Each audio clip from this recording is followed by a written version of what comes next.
Today's discussion is sponsored by Ignigma, issue number 7. And I'm talking about the truth about the plantation buck and buck breaking as it relates to today's culture and society. Historically, the true narrative of slavery has been hidden, intentionally distorted and contorted. They want us to believe that buck breaking involved finding the strongest, the biggest, the blackest slave, the most rebellious slave, and breaking him in front of his family. This is displayed in the Willie Lynch letter and the making of a so-called Negro by Frederick Douglass. But this is all deception. The truth about buck breaking is the plantation buck was a close ally to the plantation owner, to the police department, the overseers. He was an integral part of the functioning of slavery. He had certain immunities. Think about Omar from The Wire, how he was basically a snitch working with the police. He was allowed to terrorize, to murder, to kill, to do whatever he wanted to do. His job was to keep the black community in fear, keep the black community in check. This is the plantation buck. This is the origin of the thug, the ghetto thug, the criminal, the gangster. Even the pimp culture talks about how the origins began in slavery, when a man acted as a liaison between the women and the white man. After slavery was over, the white man still had a desire and a fetish for the black woman. So he acted as that middleman, linking them together. The notorious hunky in Harlem, they came hucking their horns at black women,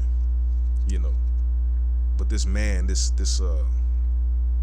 buck, continued his presence, continued his function after the slavery was so-called abolished. Even they worked and fought in a confederacy to keep slavery going, because certain immunities that the plantation buck had was he could rape the women. He had choices of all the women he wanted. He could eat the food. He's similar to a house Negro.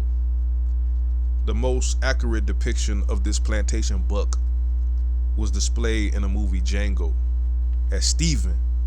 Stephen was worse than the plantation owner. He was the enforcer of the plantation. This is actually reality. But the plantation bucks continue today in a form of hip-hop rappers.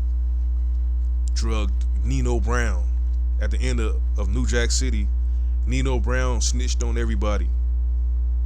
He was working, he said the guy was the police. He was working with him. He was willing to sell his people out, terrorize his people for these immunities, these trinkets, these opportunities that the other blacks wasn't allowed.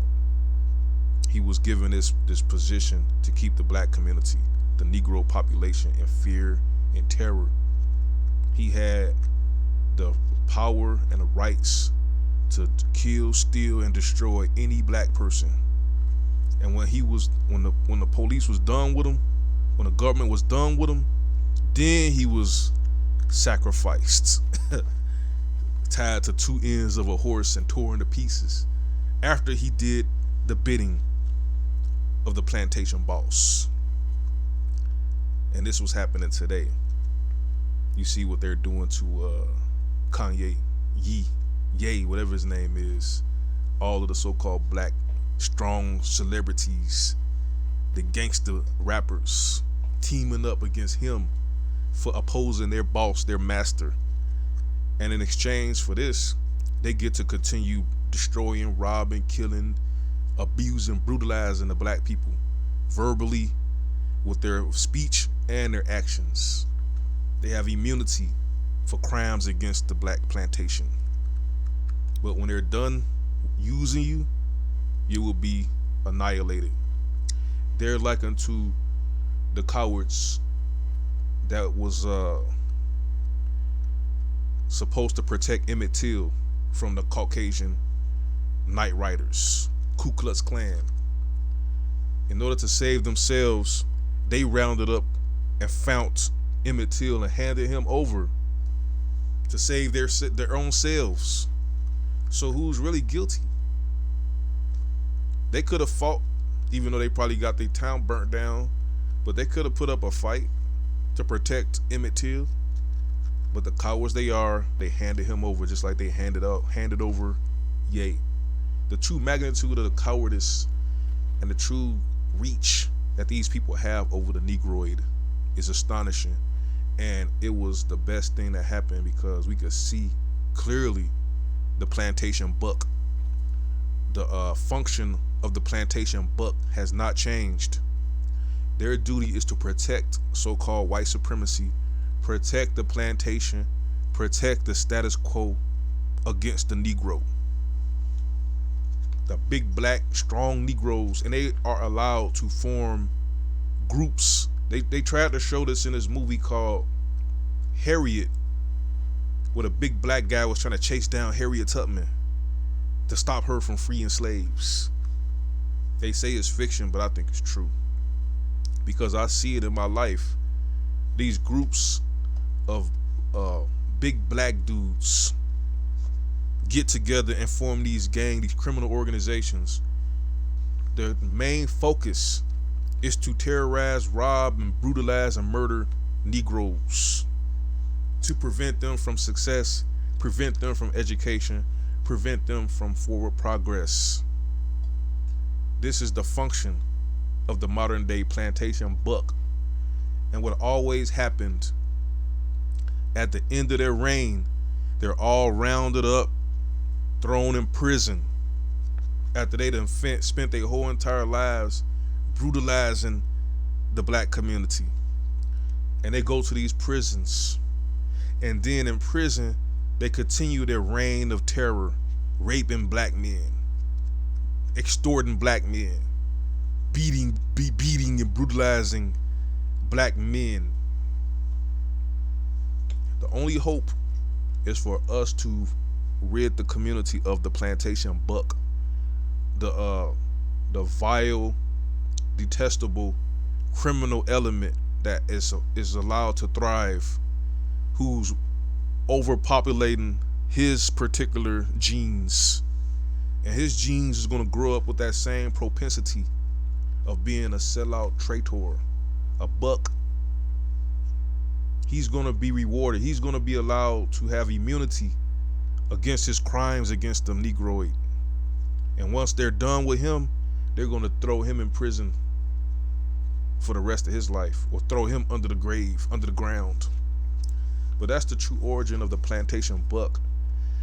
And I noticed the characteristic in this guy. I supported his museum scam. His name is Tariq Nasheed, and he has the same function. He always attacked a black people group who's trying to do something against the so-called status quo.